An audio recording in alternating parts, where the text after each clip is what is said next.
All right, welcome to the first of its kind, world-changing manufacturers network. Lisa Ryan has her ears to the ground and her heart in the game. Get ongoing education and new connections right here with Lisa and the Manufacturers Network. Buckle your seat, listen, and spread the word. Here's Lisa.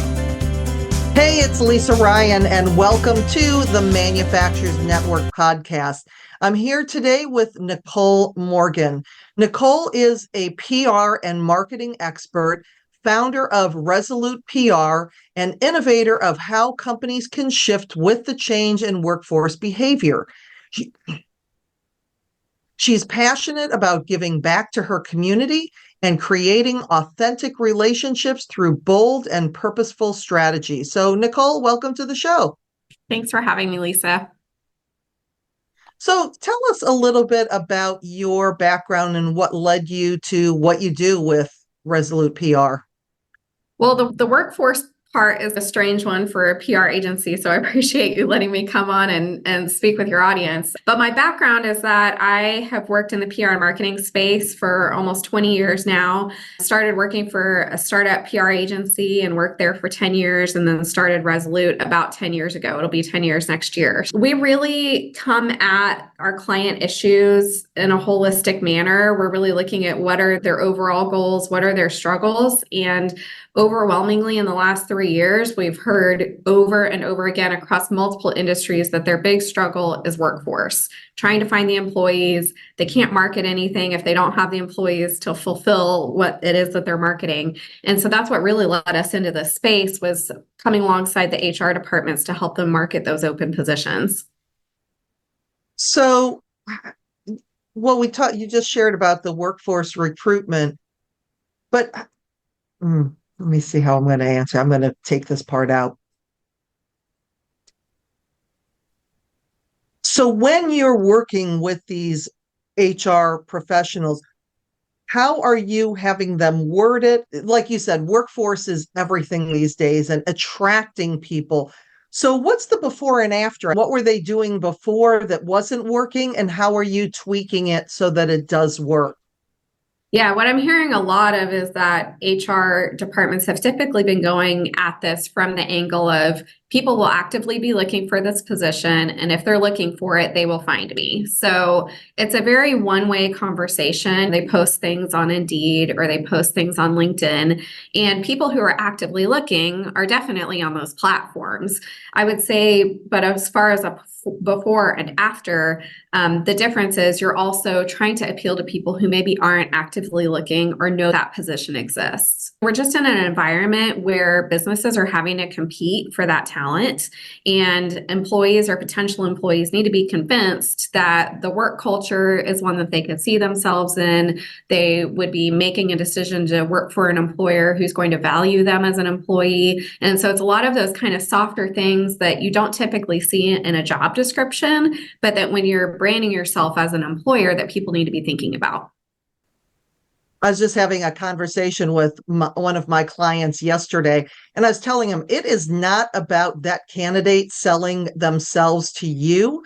You have to also sell yourself to that applicant because they have so many more choices. And it's not just about the job description or what you're writing down. It's like, how are you making a difference? What is great about your company? What's unique about your company? And why would I want to work for you over everybody else? And it's interesting to see how some people are getting the fact that they have to change, and well, a lot of them just aren't. Yeah, well, and it's a shift. I don't have an HR degree. It's certainly not something that I learned in school. I've had to figure that out as I've been going, but I still don't consider myself an HR expert. I'm a PR and marketing expert. And what I do certainly isn't taking the place of the HR conversations that need to happen.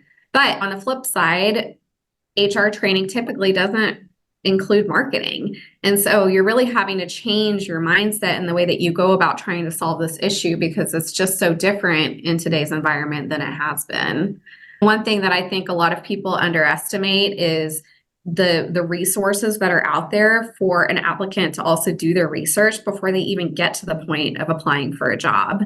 If they're in a great job and the pay is good and they're complacent and it's fine, they're not going to go through the rigmarole of applying for a job without doing their research first and maybe scoping out their social media accounts or going to Glassdoor or finding other people who may work for that company to find out what the experience is like. So we have to keep that in mind. We can't just put out the job descriptions and call it good. There's so much more that goes into it now. And it's interesting too, because of looking at it not only from a recruiting standpoint, but from a marketing standpoint. Because you're right, if I'm looking for a job, I am going to go and see to the Facebook, does this look like a company I want to work for? I'm going to go to LinkedIn. I'm going to see if there's anything on YouTube. But you also mentioned Glassdoor, and some companies do Glassdoor really well, in that when they have a disgruntled employee writing stuff about the bad stuff about the company, the people who are paying attention will go in and respond and say that this is what we're doing, this is what happened. So it makes it look like they care versus the ones that never do anything with Glassdoor and just hope that nobody finds it. So in using that, what are some of the recommendations that you have, or how do you work with your clients when you know that they're being searched on Glassdoor?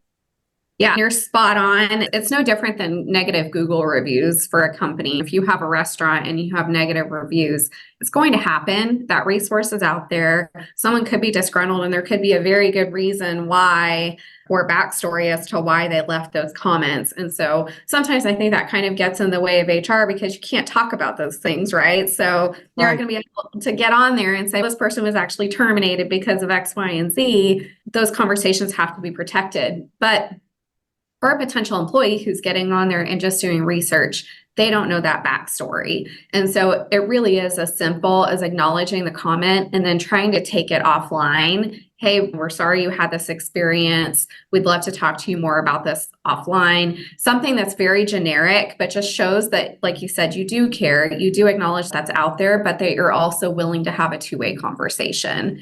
And for a lot of people, that's enough. They just want to see that there is some kind of response and acknowledgement versus just expecting it to go away. The other thing that I tell people is that the part of the strategy too is to try to drown out the negative with the positive. So encouraging people who have a positive experience and are star employees and will say good things about your company, reminding them that's an option that's out there and trying to get more of those positive reviews in so that you don't just see the negative. And I know a lot of the philosophy would be like, I don't want my employees going to Glassdoor. Wouldn't that mean that wouldn't that tempt them to look for a job somewhere else and all of these things? So how does encouraging employees to do that actually help to cement their relationships with their current employers? You bring up an excellent point. And when your house is on fire and you're trying to figure out how to fill all the open positions, it's difficult to then spend an equal amount of time on employee retention. But what we found through the work that we've been doing is that can really have a negative effect on the company. You spend all your time on attraction, and then you run the risk of people not showing up to work, right? Or not following through on the position. And now you've wasted a lot of time and energy and dollars attracting someone. And in the meantime, your existing employees are bouncing because maybe they've been recruited away. So you really have to keep that in mind. And as I'm sure it's so expensive to replace an employee, it could be double someone's salary or $1,500 for an hourly employee. So that's very costly. And you really have to make sure that you're paying attention to that as well. But to answer your question, this really gets into PR. And so there's tremendous value in having transparency and being willing to, it's a little bit of a risk to get out there and say, hey, I want you to rate your experience. But it shouldn't just start at Glassdoor. You should be listening for those conversations all the time, having opportunities for employees to be able to report on what they really value about the company and maybe what are some areas for improvement or new ideas, because there are a lot of really creative benefits that companies have come up with in the last 3 years, some of which don't even cost the company any money. So looking for those and really sourcing your employees to come up with those ideas is something that people are finding valuable. So I know that you've done some research in your agency around workforce. So what were some of the key findings that you discovered? A lot of the companies that we work with have hourly positions or are in the manufacturing space, so skilled workforce. It was interesting because things like flexible work environment and even the opportunity to potentially do remote work were still coming up a lot. I think this is really tricky because in a lot of those positions, remote work is not an option. You can't take your welding home. Right, You can't, right. you can't serve food from home. I thought that was really interesting. And obviously those people they're not going to find those positions with the skill set that they have. But I think we have to be really aware as employers that this is something that they're still asking for. This is the market and they're still holding out hope that there's some opportunity for remote work. The other thing that I saw along those same lines that came up over and over again was just the need for more flexibility and getting away from that really strict schedule. And there are a few different reasons for that. One is transportation can be extremely expensive if they're relying on public transportation in some areas of the country. So if a work schedule doesn't necessarily match up with when the bus is running, that can make it incredibly difficult for people to get to work. In fact, people were saying it's too expensive to get to work because of that. They're having to take Uber and they might be paying $25 to $50 to get to work. And that's not going to be feasible at a certain point. But we also have things like childcare is extremely expensive, and marrying that with a work schedule can be difficult. But then we also have a huge aging population where a lot of people are in the position of having to care for aging parents. And that takes a lot of time, it takes a lot of energy, and it's incredibly unpredictable. At any moment, you might have to go sit with mom or take her to a doctor's appointment. And if a company's not set up for that, that can really put a lot of pressure on that employee. And what we saw was that there's a portion of the population that's saying, I just can't work right now because it does not work with my schedule. Wow. Yeah, and that's funny because in the last couple of years, you generally wouldn't find manufacturing and flexible scheduling in the same sentence. But now you just have to figure it out. I've had some of my clients have gone to what they call mom hours from 10 to 2, so the parents can drop off their kids and then go to work and then still be at the bus stop to meet them, because we've lost an incredible amount of parents, especially moms, because of the pandemic. Because you're right, it's expensive to work. They just had a year at home with their kids and they're like, everything that I'm doing to work is just paying for childcare. Why don't I just sit down? Or why don't I just stay home instead? And so you almost have no choice but to come up with options for flexibility. What are some of the other things that you're seeing as far as creative ways that manufacturers can be flexible? On that vein, one of the things that I've seen is companies actually creating childcare options on site. So if you have an industrial park, for example, like I was just talking to one the other day that happens to be adjacent to tribal land. And so they actually partnered with the tribe to then manage a childcare facility on site so that these companies can have access to childcare at a reasonable rate, but also very close so that they're not having to figure out transportation on top of that. Some other things that I have heard as I've talked to people about this research are things like being able to do a schedule share so that you can maybe trade schedules with other people. So then maybe you're working longer days for 3-4 days in a row, but then you get extra days off on the back end that can then make it a little more flexible. And obviously that takes a tremendous amount of planning and changing the way you've done things on the employer side. But the employee said this is something that's incredibly valuable that we didn't have access to before, and it makes a difference for them. Some other things that I've heard, and I work in an office job, so it did not necessarily occur to me that in some industries like construction, for example, if you have inclement weather and they can't work, they're not getting paid. So that's incredibly unstable. And I live in Oklahoma. We have tornadoes and thunderstorms and all kinds of inclement weather all the time. That could go on for a while. And so asking an employee to continually do that, at some point they go, I'm going to transfer these skills to something else. I've talked to some companies in that space who have either put their employees on salary, or they offer an inclement weather pay, or they do some kind of inclement weather bonus to help level out some of those things that happen. Wow, I've never heard of that inclement weather bonus. I live in Cleveland, so when all of this stuff is going on, we're found to be one of the safest places to live in the country from weather event standpoint. So, That is why I'm jealous. I don't handle the inclement weather well at all. So, but here I well, am. but we do have snow. Yeah. That's about it. Yeah. So what do you think, or what should employers think about when they're marketing open positions? So getting creative and just thinking outside the box of where you would typically be posting jobs. You should absolutely still do that. But a few things actually in your job descriptions, one of the things that came out of the research was that people want really clearly defined job descriptions. So when they're applying for a job, they want to know exactly what's expected of them. They want to know exactly what the job is. So to me, that's a hint that says this is probably an area where employers could also be improving. They want things like regularly scheduled performance reviews because they see those as opportunities for bonuses and advancement.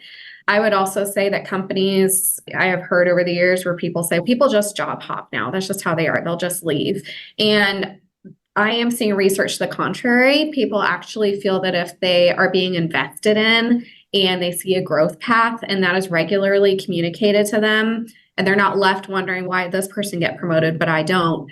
You're proactively having those conversations. That means something to people. People appreciate that transparency and two-way communication.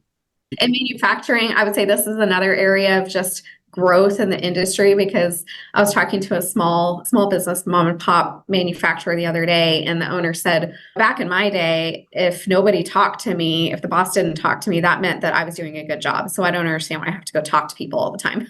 And I get that. That was his experience, but it's just not the reality of where the workforce is now. And particularly with a younger generation, they want that communication and that feedback. Yeah, that is so funny because I'd say in my programs that first of all, managers raise their employees the way that they were raised. And so in that case, he was never talked to, so he didn't see the reason to talk to people. But by the same token, it is different today, and especially since the pandemic. But new employees, especially the younger generation, will not change for you. You must change for them. Because you're Yeah. right. They do want to commit. They do want to be loyal. They want to find a home. All of these things that completely goes against what most people say. Oh, nobody wants to work. Oh, I can't pay these people enough. No. If you change the conversation, if you get them involved, if you listen to them, if you know them by name and a little bit about them, just to build those relationships, it's almost like you have to give the older generation permission to build relationships with their employees because they always had this mindset that, well, if I'm nice to these people or if I thank them for doing their job, they're just going to take advantage of it and think that I'm weak. It's no, no, that's not it at all. They Right. want that and they need that in a relationship. That's such a good point. Yeah. We also asked people, so where are you looking for a job? And at the very bottom of the list were job fairs. It was like teeny tiny Oh, compared to Indeed, which was massive, or even Google. Google was number 2. So people are searching for jobs before they're going to a job fair. Something else to keep in mind, I have talked to companies where the higher ups pressure them to do a job fair, and you got to do a job fair because that's where you meet the people. And the HR people are saying, no, nobody is showing up when I'm going to a job fair. It's a waste of time. Our data is supporting that. yeah. So what are some of the other trends then that you're seeing or that you anticipate in workforce marketing over the next year or couple of years? I do think that the labor shortage, it's already started to become less of an issue than it was a year ago. And that trend will certainly continue. But then I would say it's going to transition to more of a retention campaign and really making sure that you're keeping the top talent. From what I'm hearing, a recession is not as imminent as people have predicted. So I think that the chances of massive layoffs and things like that are probably not as realistic as we thought they were. But when you have that type of activity out in the market and you hear of people pulling back, that really causes a lot of fear in employees. So really making sure that you're aware of that, and also just continuing to increase that communication with your employees, because should you for some reason have to make a drastic change, you want to make sure that the employees that you want to keep feel comfortable and confident in staying. So having that two-way communication. And I think, just like you were describing with the boss, having a relationship with the employees and really investing in them and having that two-way communication is a great example of where that could be improved for companies. Awesome. So as we're getting to the end of our time together, what question do you wish that I had asked you and that we didn't talk about? Oh, that's a great question. The one thing that we didn't talk about was we did ask some questions specific to women and getting into traditionally male positions and what would entice them to apply, or maybe what jobs are more attractive to them. And the top one was just the generic policies and really making sure that you have things like a strong workplace harassment policy and some of those just really core things that I think we've all come to recognize. But the other thing that was on there was just some general having an environment so like I was talking to a company the other day and they said, yeah, we have a woman who's working on the shop floor and no one told her that we actually have a women's restroom. And she said, and actually that's pretty new. We've only had a women's restroom for a year. And so that was really shocking. Wow. And this poor woman was like using the shop bathroom that all these guys are using. And as women, it makes a difference. Having some of those clean restrooms, having a specific women's restroom, just adjusting to having a workforce that caters to men and women makes a big difference. Yeah, I know. I look at some of these industries, like I do a lot of work in HVAC, and I think there's 4% of plumbers are women. Manufacturing is really a low percentage. So just figuring out, again, changing the way that you're looking for people, looking at how your company is perceived, that's going to also open up to a more diverse and inclusive workforce, which we all claim to be looking for. And these are the opportunities for us to do it. Absolutely. And again, as an employee is doing their research, they might go to your social media accounts or they might go to your website and see pictures of quote unquote employees. But if they don't see themselves reflected, or it clearly looks like a stock image, or it just says now hiring, that is not conducive to broadening your potential employee base. I'm really thinking about that through the eyes of the employee. And again, that's marketing. The social media accounts, I know they get flooded with a lot of marketing messages, but if workforce is something that you've been struggling with, you have to think about it from that perspective as well. Yeah, absolutely. Nicole, it has been an absolute pleasure having you on the show. If people did want to continue the conversation or find out more about your services at Resolute, what's the best way for them to get in touch with you? If you will go to our website, resolutepr.com/workforce-recruitment, you can download the study that we conducted, and there's also a contact form on there. So I'd be happy to connect with anybody and just brainstorm and hear more about what you're struggling with. All right. Nicole, thank you so much for joining me today. It's been fun. Thank you for having me on. I'm Lisa Ryan, and this is the Manufacturers Network podcast. We'll see you next time. Thanks for listening to the Manufacturers Network podcast. Do me a favor and share this podcast with your friends and colleagues so we can grow this network and connect more fantastic folks just like you. You can either send your buddies to the website at manufacturers-network.com or share the Manufacturers Network podcast on your LinkedIn, Facebook, Twitter, Instagram, or wherever you and your industry friends hang out. The bigger and faster we grow the network, the stronger and deeper the community we'll all have.